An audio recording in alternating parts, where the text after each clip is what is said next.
Sir ನಿನ್ನೆ ನಡೆದಂತಹ ಘಟನೆ ಇದ್ರ ಬಗ್ಗೆ ಏನು ಹೇಳ್ತೀರಿ ಸರ್? ಕಾರ್ಪೊರೇಟ್ ಈಗಾಗಲೇ ನಮ್ಮ ವಿಜಯ್ ಕಾಪಿ ಕಾರ್ಡ್ ವಾರ್ಡ್ ಹೇಳಿದರೆ ಭಾಳ ಸೌಹಾರ್ದಯುತವಾಗಿರುವಂಥ ವಾರ್ಡ್.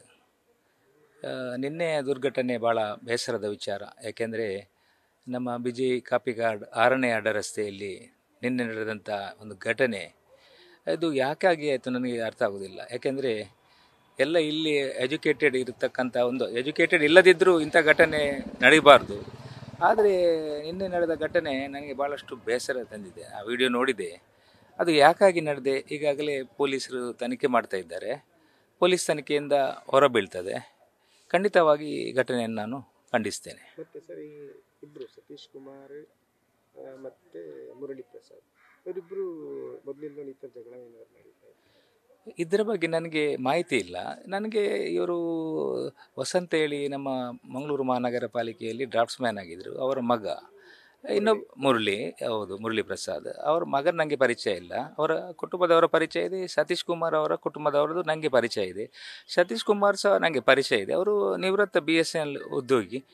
ಯಾಕೆ ಈ ರೀತಿಯ ಘಟನೆ ಹೇಳಿದರೆ ನನಗೆ ಭಾಳ ಆಶ್ಚರ್ಯ ಆಗ್ತದೆ. ಯಾಕಂದರೆ ಅವರದ್ದು ಈ ರೀತಿಯ ಅತಿರೇಕದ ವರ್ತನೆ ತುಂಬ ನ್ಯಾರೋ ರೋಡ್, ಇಲ್ಲಿ ತುಂಬ ಮಕ್ಕಳು ಅವರೆಲ್ಲ ಓಡಾಡ್ತಾರೆ. ಈ ಥರದ ಅತಿರೇಕದ ವರ್ತನೆ ಸರಿಯಲ್ಲ. ನ್ಯಾರೋ ರೋಡ್ ಆದರೂ ಒಂದು ಇದು ನಾವು ಇದ್ದ ರಸ್ತೆಯನ್ನು ಸುವ್ಯವಸ್ಥಿತವಾಗಿ ಮಾಡಿದ್ದೇವೆ. ಇದು ರಸ್ತೆಯ ಅವಸ್ಥೆಯಿಂದಾಗಿ ಇದು ಘಟನೆ ನಡೀಲಿಲ್ಲ. ಒಂದು ರೀತಿಯಲ್ಲಿ ಭಾಳಷ್ಟು ಅಂದರೆ ಒಂದು ಗ್ರಜ್ಜಿನ ಥರ ಈ ರೀತಿ ಕ್ರಿಮಿನಲ್ಸ್ ಏನು ಮಾಡ್ತಾರೆ ಆ ರೀತಿಯಲ್ಲಿ ಮಾಡಿದ್ದಾರೆ.